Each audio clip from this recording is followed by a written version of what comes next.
Hello, I'm Jeff Marshall Taylor, one of the lay readers at Christchurch Chorley Wood, and welcome to this time of reflection. Over the last weeks, there's been a great preoccupation with the turmoil in the Houses of Parliament, and you will remember only too well that we've all witnessed the demise of Boris Johnson after 60 odd of his MPs decided that they would not support him. Now, one of the most common reasons given by them was they felt they wanted greater integrity in the corridors of power and in public life. And that's a theme that actually runs through much of the Bible, especially in the Old Testament. And I'm going to share with you an incident from the Old Testament which focuses on the abuse of power.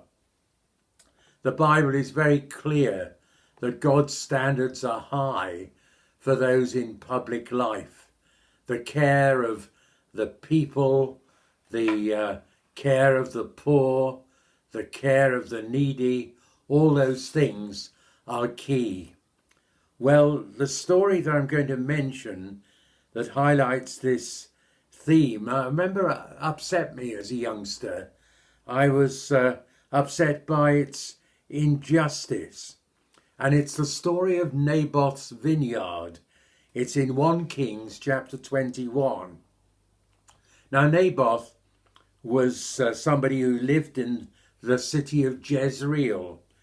He lived next door to the palace of King Ahab, the 7th king of Israel, and he reigned in the 9th century BC.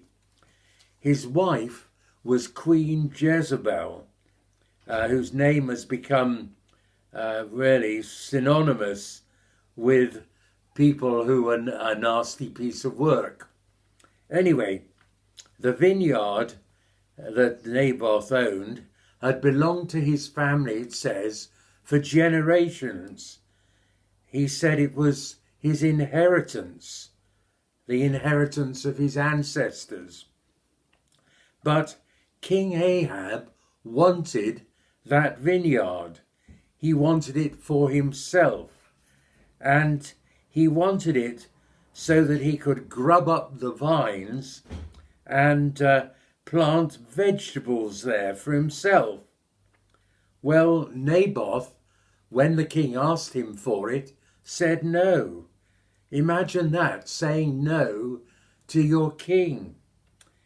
Ahab went back to the palace furious.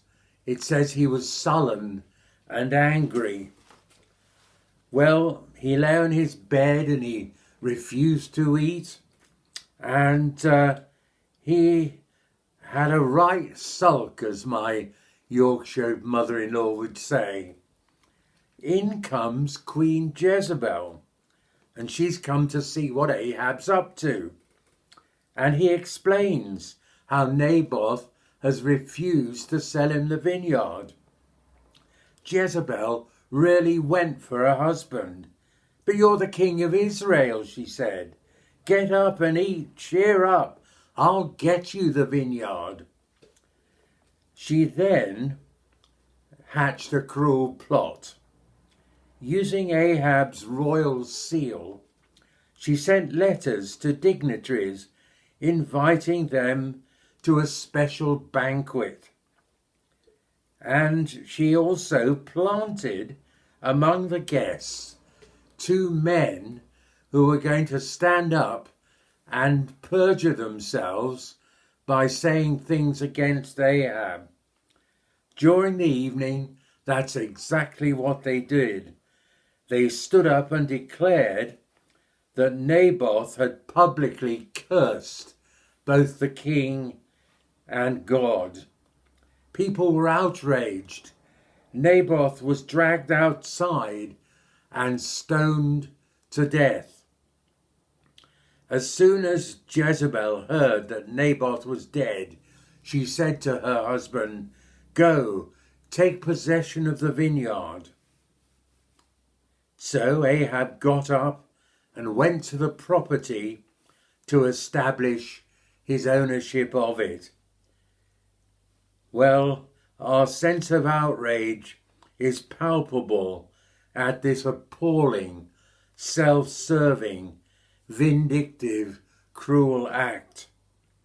Later, God's displeasure was expressed to Ahab by Elijah the prophet, God's spokesperson in the land. Elijah told him that God would bring disaster on him, on his family, and that Jezebel would die outside the walls of the city of Jezreel, which of course was where the vineyard was situated, by the city walls. Jezebel did die a painful death, but Ahab repented and humbled himself, so God said that he would not bring disaster on him, but on his descendants. So God has clear expectations about the way we live and the way we deal with other people. We know we are to love God and to love others, but caring for our neighbours can be a real challenge, but it is a challenge, and it can be sometimes easier said than done, depending on what our neighbours are like. But God has set the standards for public and personal life. To be someone who lives and works for the welfare of others is not always easy to put into practice, but it is God's expectation.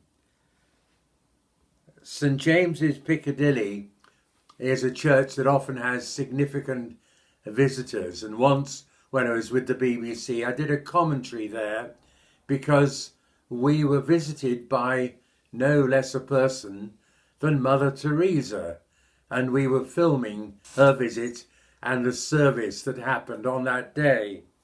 And during the service, Mother Teresa introduced what has become known as her prayer. And I'm going to read it to end this reflection. Here is Mother Teresa's prayer. It links back to the story of Naboth, to the challenge that God puts before us to care for others and we would wish to be cared for ourselves. So here is Mother Teresa's prayer. Lord, make us worthy to serve our fellow men throughout the world who live and die in poverty and hunger. Give them through our hands their daily bread, and by our understanding love, give peace and joy. Amen. May God bless you and be with you during the rest of this day. Amen.